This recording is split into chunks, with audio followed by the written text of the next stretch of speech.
ආදරය වේදනාව සතුට වගේ හැඟීම් වලට තියෙන්නේ මෙරුමය ස්වරූපයක්. මෙරුවෝ වගේම ඔය හැඟීම් එන්නෙත් අපේ ජීවිතයේ ඍතුමය බෙදීම් රේඛා ගැන කෙටි පණිවිඩයක් තියලා යන්න. මෙරුවොන්ගේ නම කියද්දි උන් වැඩි වෙනවා වගේ අපි ඔය හැඟීම් ගැන හිතන්න ඔය හැඟීම් රංචු පිටින් එන්න ගන්නවා.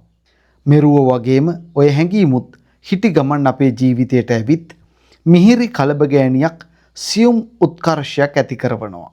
ජීවිතයේ දැන් පිහිටවල තියෙන අක්ෂාංශ දේශාංශ යන්තමින් හරි එහාට මෙහාට කරවනවා. ඒ හැම දෙයකටම වඩා වැදගත් පහුවෙනදාට හොයාගන්නවත් නැති මෙරුවන්ගේ ආයු කාලය. කොයිතරම් මීටර් කිලෝමීටර් ගානක හැඟීමක් වුණත් තවත් දවසකදී එහෙමයි. මෙරුව ඇවිත් ගියා වගේ මිහිරි කලබලයක මතකයක් හැක්ස් ටොෆි මිහිරක් විතරක් ඉතුරු කරනවා. එහෙම පසුපිටේ තියෙන්නේ මම අද ඔබට තෝරාගත් කාව්‍ය ග්‍රන්ථයේ කවි පොතේ සටහනක් හැටියට. මේ පොතේ නම මෙරුවනි බොහෝ තුති. අපි මෙරුව ගැන තමයි කතා කළේ. මේ පොත ලියලා තින්නේ නදීෂ දිල්හාන්. මං හිතන්නේ අංකුර කවියෙක් කියලා. ඔහුගේ නමට ඉස්සරහින් ඔහු මීට පෙර ලියූ කවි පොත් ගැන බොහෝ සටහන් නැහැ. නමුත් මම වෙනස් ආකෘතියක කවි පොතක් හින්දා මේ පොත තෝරාගත්තා ඔබට ඉදිරිපත් කරන්න. මේ පොත ආකෘතිමය වශයෙන් යම් වෙනසක් දැක්ක පොතක්. ඒකට හේතුව පොත ඍතු කීපයකට බෙදලා තියෙනවා. ඊටමත් විචිත්‍රවත් විදියට පොත සැලසුම් කරලා තියෙනවා. මේ පොතේ සැලසුම හා කවරය සුනෙර ලක්මල් කරලා තියෙන්නේ තරුණ ඩිසයිනර් කෙනෙක්. ඔහු ඊටමත් ලස්සනට මේ පොත ඩිසයින් කරලා තියෙනවා කිව්වොත් නිවැරදි. මේකේ පළවෙනි ඍතුව රෙඩ් වයින් ඍතුව කියලායි හඳුන්වන්නේ. රෙඩ් වයින් ඍතුවේ සටහන මෙහෙමයි. බොහෝ මිනිසුන්ට ප්‍රේමය පිළිබඳව දාර්ශනිකම අදහස හමුවනුයේ මදු බඳුන් වල අඩියේදීමය. එබැවින් බොහොමයක් මදු බඳුන් හිස්වනුයේ එන්නම බොළඳවන හදවතක් තනුක කර තබා ගනු අවශ්‍ය. ලස්සන සටහනක්. මම රෙඩ් වයින් ඍතුවෙන් තෝරාගත්ත කවිය මේකයි. මේ පොතේ නම් 4 වෙනි කවිය. ඔයා අර මිදිවැල මොහොතකදු ලං නොවි බුම්මගෙන හිටිය. බොරු කිව්වා තමයි මම එදා වයින් රස දැනෙන දම්පාට දෙකොපුලක් බලාගෙන. හදවතක් කවද්ද හරියට උත්තරයක් දුන්නේ ආදරය ගැන. ඒ තමයි අපිට හම්බ වෙන පළවෙනි කවිය පළවෙනි ඍතුවේ. දෙවෙනි ඍතුවට යද්දී ඒක වයිට් වයින් ඍතුව කියලායි හඳුන්වලා තියෙන්නේ. පළවෙනි එක රෙඩ් වයින්, දෙවෙනි එක වයිට් වයින්. ඒකේ සටහන තියෙන්නේ මෙහෙමයි. ෆ්ලේවර් එක කියන්නේ ගුරුත්වාකර්ෂණීය දෙයක්. අපිට බාහිර දේවල් ගැන වගේම අපිට අපි ගැනත් ෆ්ලේවර් එකක් තියෙනවා. වෙන කෙනෙක්ගේ ෆ්ලේවර් එකකට වචනකින්වත් ඩැමේජ් වෙන්නේ නැති වෙන්න අපි පරිස්සම් වෙන්න ඕනේ. ෆ්ලේවර් එකට ඒ තියෙන ගුරුත්ව බලය නිසා. යාන වාහන කෑම බීම වලට විතරක් නෙමෙයි. ප්‍රේමයට, ලිංගිකත්වයට, නිදහසට පවා මිනිසුන්ට තියෙන්නේ එක එක්කෙනාට වෙනස් ෆ්ලේවර්ස්. මිනිස්සෙක්ගේ ජීවිතයේ මේ පෘථුවියත් එක්ක බැඳිලා තියාගන්නේ ඒ ෆ්ලේවර්ස්. ඒවා කඩන්න එපා. වයින් කියන්නේ රෙඩ් වයින් වලට විතරක්ම නෙමෙයි. එහෙමයි ඒ ඍතුව හඳුන්වන්නේ. ඒ ඍතුවෙන් මම තෝරාගත්ත කවිය මේකයි. මේක 15 වෙනි කවිය මේ පොතේ. මිනිස්සු හොයන්නේ දේශගුණික ප්‍රේමයක්. 365 දවසෙම වෙනස් නොවන හදවතක්. ප්‍රේමයට තියෙන්නේ කාලගුණික පිස්සුවක්. නොහිතනා තප්පරෙත් වෙනස් වෙන පුරුද්දක්. ඒ අපි තෝරාගත්තේ වයිට් වයින් වලින්. ඊළඟ ඍතුව කෝපි ඍතුව.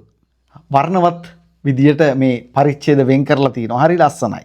හුඟක් අය දන්නේ නැති වුණාට කෝපි කියන්නේ මායා දියරයක්. නොස්ටැල්ජියාව මවන්න පුළුවන් ලෝකේ තියෙන මැජික් වලින් කෝපි කියන්නේ බලගතුම මැජික් එකක්. මායාකාරයෙක් කියලා තියෙනවා දුම්දාන කෝපි කෝප්පයක්, ලී බංකුවක්, නවකතා පොතක් කියන මේ තුන එකතු කරගත්තාම කෙනෙක්ට මේ ලෝකේ තියෙන දුර්ලභම හැඟීමක් අත්විඳින්න පුළුවන් කියලා. කාරණාව නම් ඇත්ත. අපි කෝපි ඍතුවෙන් තෝරාගන්නේ 25 වෙනි කවිය පොතේ. එකම මේසයක දෙපැත්තක පැන වූ පෙම් අසුන් මත වයින් වීදුරු දෙකක්ම එහෙම නැත්නම් කෝපි කෝප්ප දෙකක්ම අසුන් ගත්තාමද ලෝකය පිළිගන්නේ රෝමාන්තික ප්‍රේමය. අපි නම් ඕඩර් කරේ එකිනෙකට නාඳුනන බීම ಜಾති දෙකක්. ෆැන්ටා එක්ක වයින්, කෝපි එක්ක බියර්, වොඩ්කා එක්ක තේ.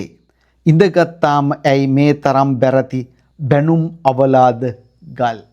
බලන්න මේස කීයක් ළඟ වීදුරු කටු කැබලි පිරිලද. අපූරු යටි අර්ථයක් දෙන කවියක්. ඊළඟ ඍතුව පොප්සිකල් ඍතුව. අර බීර සාප්පු, බෙහෙත් සාප්පු හොයන් යන මිනිස්සුන්ගෙන් හුඟක් අය දැන් ඉන්නේ විරහ ඍතුවක. ඒ අතරිනුත් බොහෝ අය මීට පෙර ගෙවුණු ප්‍රේම ඍතුවකදී අත්වැල් බැඳගෙන වැස්සකට තෙමි තෙමි පොප්සිකල් සාප්පු හොයාගෙන නගරය පුරාම දිව ගියාය. ප්‍රේමයද ජීවිතයද පොප්සිකල් වැනිය. විඳිනවා හා සමාන වේගයෙන් දියව යන සුළුය. මට පොප්සිකල් ඍතුවෙන් හම්බ වෙන්නේ ටිකක් දිග කවියක්. මේ පොතේ කවිය තරම්ම දිග නැහැ. කෙටි කවි තියෙන්නේ. නමුත් මේක ටිකක් දිගයි. කෙටිම නම මොකක්ද කවිය නම? මේ කොන්ක්‍රීට් ගල් ඇතිරු පටු වීදිවලට එහායින් අර පෙනෙන නමක් නැති මල් පඳුරු වලට ඈතින් මේ මොහොත මත පාවෙන වලාකුළු වලට වැඩියෙන් කිසිම කිසි දෙයක් තවත් කොහෙවත්ම නැති බවත්. දුම්දදා කෝප්පවල ගුලිවන කැෆේන් වලට වැඩියෙන් පරවීම ගැන දැන දැනම hina වෙන නැචරල් මල් බොකියකට ඉහළින් අලුත් නවකතා පොතක දිගහැරෙන සුදු පැහැති පිටුවලට ඔබ්බෙන් කිසිම කිසි සුවඳක් තවත් කොහෙවත්ම නැති බවත්. තෑගි ලෙස ප්‍රේමයේදී හිමිවන චොක්ලට් කෑල්ලකට වැඩියෙන් පාට කිහිපයක් රැඳි අත්තකින් අරන් එන්න මල්බෙරි ගෙඩියකට ඉහළින් මහවැස්සෙන් තෙමි තෙමි කන රතු පාට පොප්සිකල් එකකට වැඩියෙන් කිසිම කිසි රසක් තවත් කොහෙවත්ම නැති බවත්.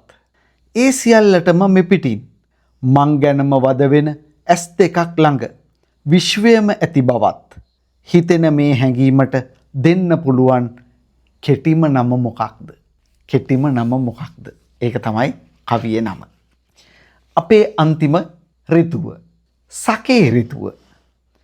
මේ ගෙවන ඍතුමය ජීවිත එක් අහඹු ඍතුවකදී සිය අවසාන නැවතීම් තිත තබයි. ඊට පසුවත් නුඹට තවත් ජීවත් වීමට අවශ්‍යයි නම් ඊට ඇත්තේ එකම එක මාර්ගයක් පමණි.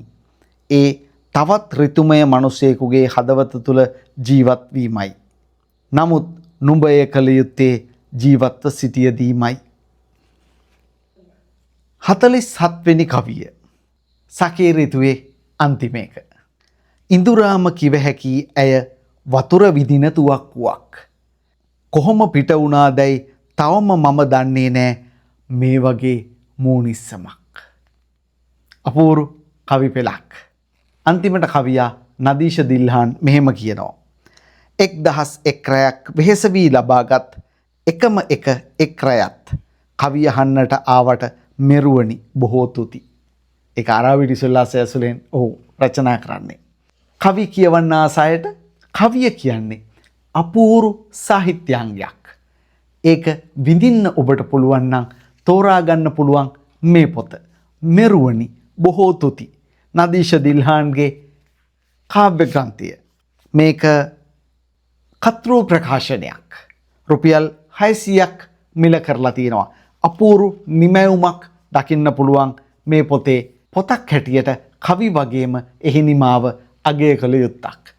මෙන්න මේ වගේ කවි පොත් ගැන කතා කරන්න අපි එනවා විත්රුක්මල්ගමගේ YouTube නාලිකාවෙන් තවදුරටත් ඔබේ ගෙදරට. ඔබට තියෙන්නේ අපිව සබ්ස්ක්‍රයිබ් කරලා තියාගන්න. ඒ වගේම ලයික් එකක් කමෙන්ට් එකක් දාන්න ෂෙයා කරන්න. අපේ වීඩියෝ එක මේක වගේ කවිවලට ආසනම්. ගිහින් එන්න. සැමට ජය.